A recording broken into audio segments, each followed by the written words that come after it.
El sueño, me imagino, era hace algunos años tener una librería como esta y mantenerla. ¿Hoy qué sueño tiene?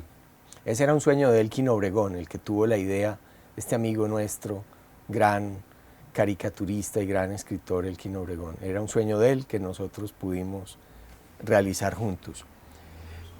Hoy el sueño que tengo es poder seguir escribiendo como estoy escribiendo, viviendo como estoy viviendo, teniendo las relaciones que tengo, las personas que están a mi alrededor. Mi sueño es que no haya una catástrofe que derrumbe el sueño en el que vivo. ¿Cuál es el primer recuerdo que usted tiene en su casa con los libros, con la literatura? Usted dice que tiene una memoria que a veces se le pierde, pero ¿cuál es el que se le viene a la memoria que dice, no se me olvida este hecho puntual? Pues la primera foto que existe, que hay en mi casa, la primera foto mía que hay es un niño de 1 mes tirado en un sillón, que era el sillón donde mi papá leía, y ese sillón estaba en la biblioteca de mi casa. O sea que mi primer recuerdo tiene que ser que yo miro y veo libros, pero no es que yo lo recuerde, sino que es algo que yo reconstruyo y me imagino. Son unos ojos que miran alrededor y ven unos objetos de muchos colores, puestos más o menos en orden, y que algún día yo llegaría a saber que eran libros. Después mi recuerdo es que mi papá me los lee o los lee para sí mismo, pero no tanto, yo no tengo tanto el recuerdo de un libro concreto o de un cuento concreto que me están leyendo. Como que era algo natural, como que saliera agua por la canilla o como que hubiera aire en el ambiente. Había libros en mi casa. Creo que el único motivo por el que he sido capaz de seguir escribiendo todos estos años y de entregar mis escritos a la imprenta es porque sé que mi papá hubiera gozado más que nadie al leer todas estas páginas mías que no alcanzó a leer, que no leerá nunca. Es una de las paradojas más tristes de mi vida. Casi todo lo que he escrito lo he escrito para alguien que no puede leerme, y este mismo libro no es otra cosa que la carta a una sombra. Me acuerdo perfecto cuando mi papá lo cuidaba hasta para montarse a un árbol que había en la casa de Totumo. Y él se montaba en el segundo, como en la segunda ramita del Totumo. Y mi papá lo cuidaba, mi amor, cuidado te caes, mi amor, cuidado te caes. Y yo decía, no, esto sí pues es mucha bobada de mi papá, cuidar lo que se caiga de un árbol de Totumo.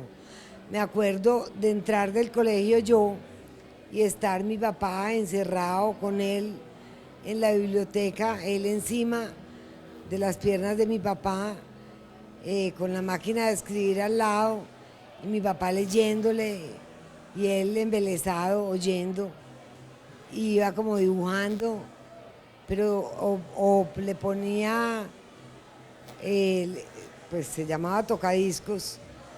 Entonces él le ponía la música, cuidado con la puntica del diamante, y era el único que lo dejaba poner la música clásica que mi papá oía mientras que le leían, o los dos oían, mientras que leía a mi papá Héctor Joaquín.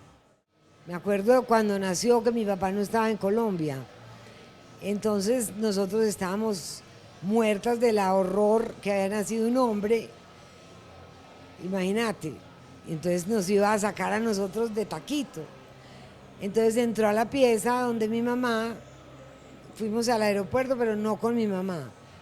Entró a la pieza, saludó a mi mamá muy cariñoso, abrió la cunita del niño y nosotros todas estábamos ahí mirando, pues se va a morir con el único hombre.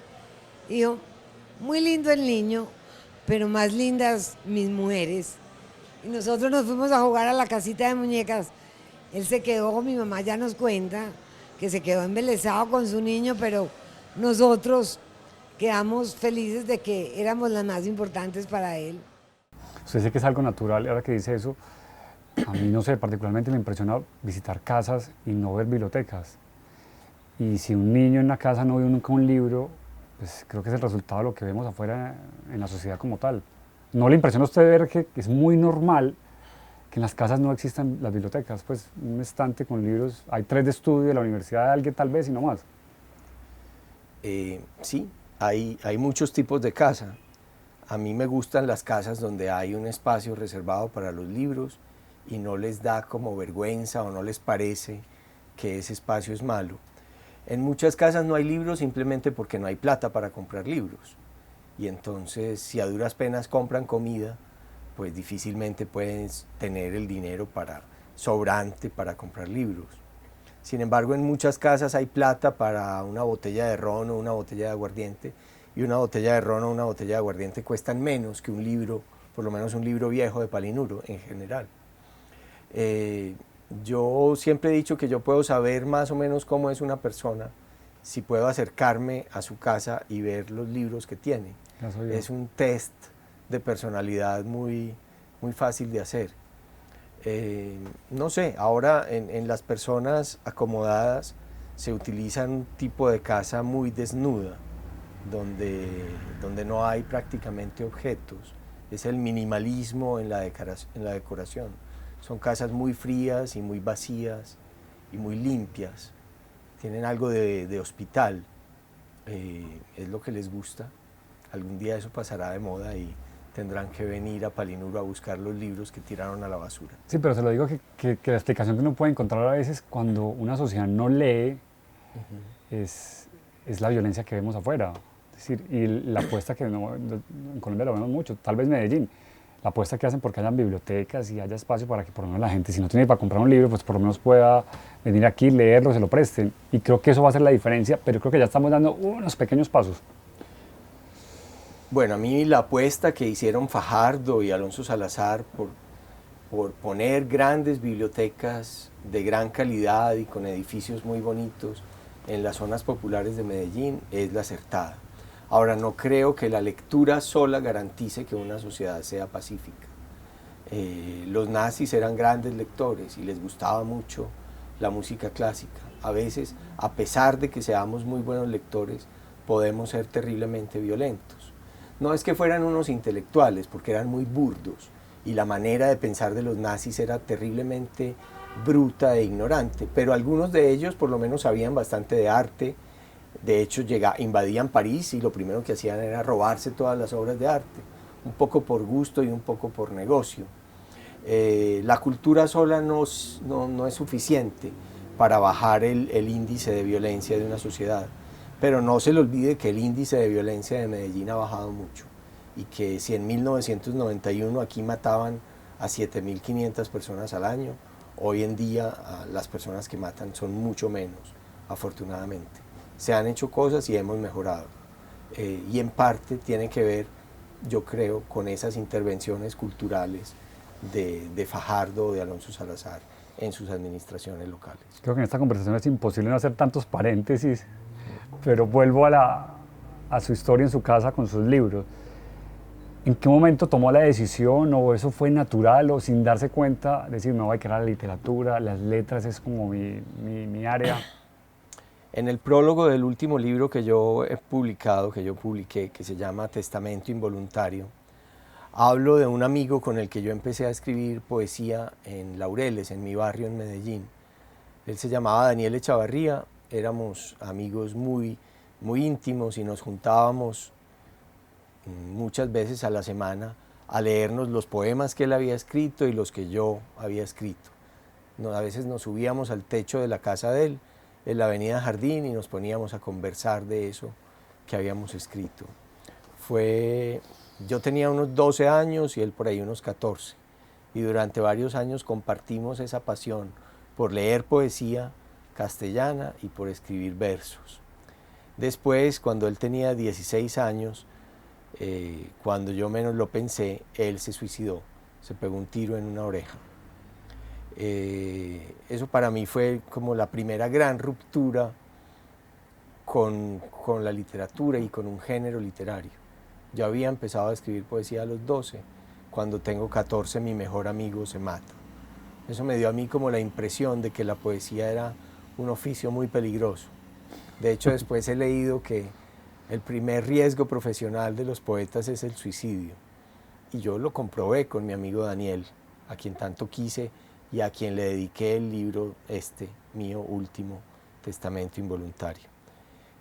Yo tenía pues 14, han pasado 40 años desde que yo dejé de escribir poesía por miedo.